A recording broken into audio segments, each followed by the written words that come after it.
In the charming village of Wrenwood, nestled between rolling hills and hedgerows that smelled of rosemary and rain, lived Ellie Marple, no relation to that Miss Marple, though she didn't mind the association.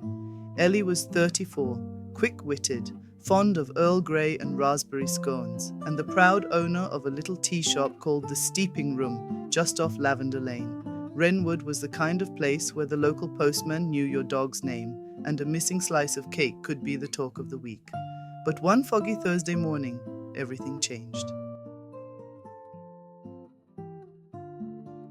It was 8:13 a.m. when Ellie unlocked the shop. The bell above the door gave its usual cheerful jingle, but something felt off. On the doormat lay a plain cream envelope. No stamp, no address, just one word, in looping handwriting. Ellie. She glanced up and down the sleepy lane. No one.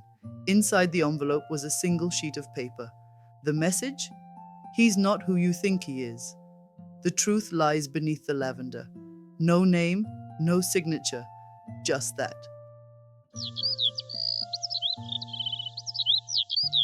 Now, most would laugh it off as a prank. But Ellie? She had a sixth sense for secrets.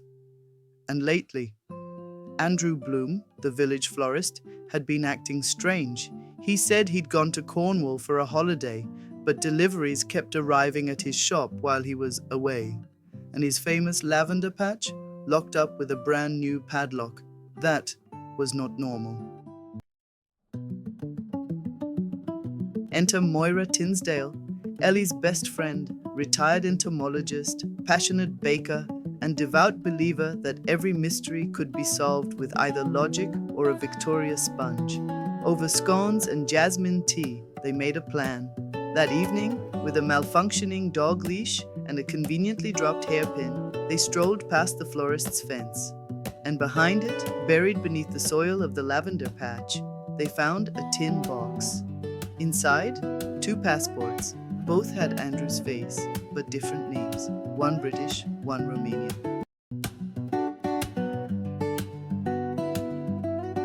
They put the box back, but not before Moira snapped a photo with her old-fashioned camera. She swore it captured guilt better than a smartphone. Over the next 2 days, Ellie dug deeper. The Romanian passport name, linked to a 10-year-old Europol case. Art smuggling, gone cold. Could Andrew Bloom, kind-hearted florist and pun lover, be a fugitive?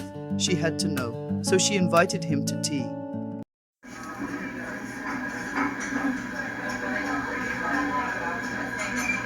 At 3:47 p.m., after lemon muffins and small talk, Ellie looked Andrew in the eye and asked, "What would you do if someone found something under your lavender?" He paused, then smiled, a little sadly. "I'd thank them and ask if they wanted the real story." Andrew Bloom was no criminal.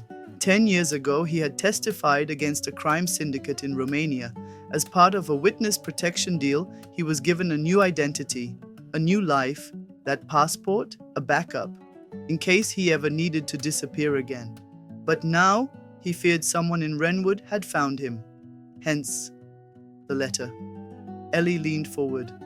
"Who do you think wrote it?" Andrew hesitated, then said, "I saw someone in the garden a few nights ago, limped slightly, smelled like pipe tobacco and lavender." Only one man in Wrenwood fit that description, Mr. Edwin Featherstone, bridge player, pipe enthusiast, and part-time village snoop.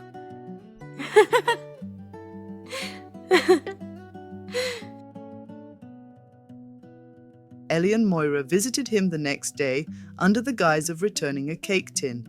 Sure enough, he had lavender roots under his fingernails. Cornered like a nosy hedgehog, Featherstone confessed he'd seen Andrew bury the tin.